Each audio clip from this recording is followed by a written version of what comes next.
देखिए, समतल दर्पण आता है सबसे पहले, समतल दर्पण।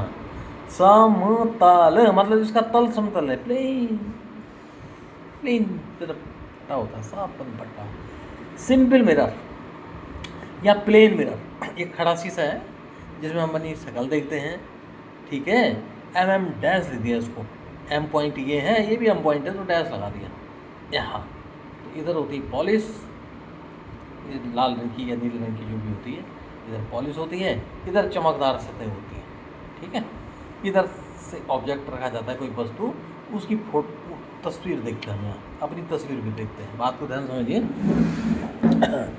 समतल दर्पण का अर्थ ये क्लियर है। तो सबसे पहले समतल दर्पण ही समझ में नहीं आएगा तो बाकी क्या समझोगे। तो ठीक, मैंने खड़ा बना दिया, जरूरी नहीं लेटा हुआ भी हो सकता है, ये लो जरूरी नहीं नीचे रख दिया, ऐसा भी हो सकता है, ले एस एम एम डैश, ठीक है, एम ऐसा बना दिया। तो ये क्लियर है, ये ठीक बीच का पॉइंट है इसका, ठीक बीच का पॉइंट ये रहा। एक प्रकाश की किरण अगर इधर से आई ऐसे, तो जिस कोण पे वो आई आपतन को, उसी कोण पे इधर से निकलती बाहर। चित्र में भले ही कोण छोटा दिख रहा हो लेकिन बराबर है। क्लियर है। इसको कहते हैं आपतन कोण। आपतन माने पड़ने वाला, पड़ने वाला, इंसिडेंट होने वाला। इस आपति किरण है, आई इस पे आपाति किरण, आपाति किरण, इंसिडेंट रे, ठीक है। तुम हिंदी में याद रखो यार, इंग्लिश में। ये परावर्तन हुआ, दर्पण परावर्तन करता है। परावर्तन का मतलब है लौटाना, वापस लौटाना। जैसे चट्टान के आगे बोलते हैं कहीं हम दूर तो लौट के आती है आवाज़, ये परावर्तित है, परावर्तित किरण, ठीक है। रिफ्लेक्टेड मतलब रिफ्लेक्टेड रे, बेहतर है आप हिंदी में ही लिखें।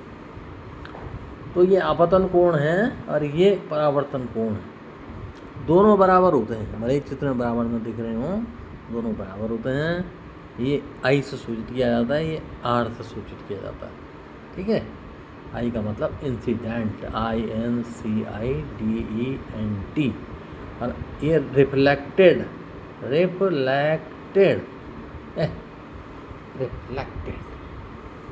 बोलचाल में नहीं कहते हम यार रिफ्लेक्शन पड़ रहा आँख पे, अब वैसे ही बोल देते हैं रिफ्लेक्शन पड़ा, कोई चमकदार चीज़ पड़, रिफ्लेक्शन पड़ रहा। तो अब वो जो भी पड़ रहा है, वो शब्द बन गया, हो सकता है वो कुछ और पड़ रहा हो, रिफ्लेक्शन ना हो, रिफ्लेक्शन पड़ रहा हो, वो बाद में पड़ेंगे। यहाँ पर रिफ्लेक्शन शब्द निकल गया। इसके रिफ्लेक्शन के बहुत अर्थ होते हैं, वैसे आपको ये याद रखना है। क्लियर हो गया। अगर एक आदमी है 4 फुट का, यहाँ कहीं पे खड़ा भी, उसको पूरी फोटो देखनी है अपनी दर्पण में, तो उसको कितना बड़ा दर्पण चाहिए? 2 फुट का दर्पण चाहिए उसको। एक आदमी को अपना पूरा प्रतिबिंब देखने के लिए कितना बड़ा दर्पण चाहिए? अपने से ठीक आधी लंबाई का। अगर 6 फुट का आदमी है, उसको पूरा देखना है, जूते से लेके टोपी तक, सिर से लेके पैर तक, तो 6 फुट के आदमी को 3 फुट का दर्पण चाहिए। इतनी बातें क्लियर हो गई, क्लियर हो गई, क्लियर हो गई। तो हमारे घरों में जो शीशे होते हैं, जहाँ हम कंघी करते हैं, दाढ़ी बनाते हैं, आमतौर पे बाथरूम वगैरह में, कहीं ड्राइंग में, वो समतल दर्पण होते हैं। समझ गए होंगे आप। होटलों में होते हैं, जगह जगह होते हैं समतल दर्पण। देखो, जब तक बेस क्लियर नहीं होगा तो ऊपर का क्लियर हो ही नहीं सकता। क्लियर है। इसके कुछ और रूल हैं, वो मैं आपको बताऊंगा।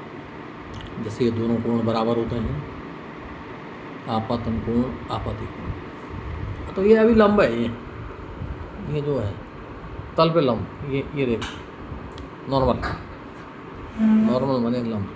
इसको एन डैश से भी सूचित करते हैं, एन डैश। अब तो बड्डे यहाँ लिखो चाहे यहाँ लिखो, इंग्लिश में कहते हैं अभिलंब, नॉर्मल कहते हैं अंग्रेजी में, नॉर्मल। अरे मत लिखो तुम नॉर्मल, तुम परपेंडिकुलर लिख दो, तुम लंब लिख दो हिंदी में। ये है लंब, ये इस तल पे लंब, ठीक है, ठीक है ना। मैं लंब यहाँ लिख दूँगा ना, तो क्लियर करना है, ये लंब। जरूरी नहीं 1 मिनट में ब्लॉग बना दे, तो आपने देखा होगा, जरूरी नहीं कि मैं उसको एक से खड़े हो समझाऊँ। हेलो, यहाँ से किरण पड़ी, यहाँ से आप उसके मैं फिर से बोल रहा हूँ, दोनों कोण बराबर नहीं दिख रहे, बराबर होते हैं। समतल दर्पण क्लियर हो गया, तब बात की बात करेंगे।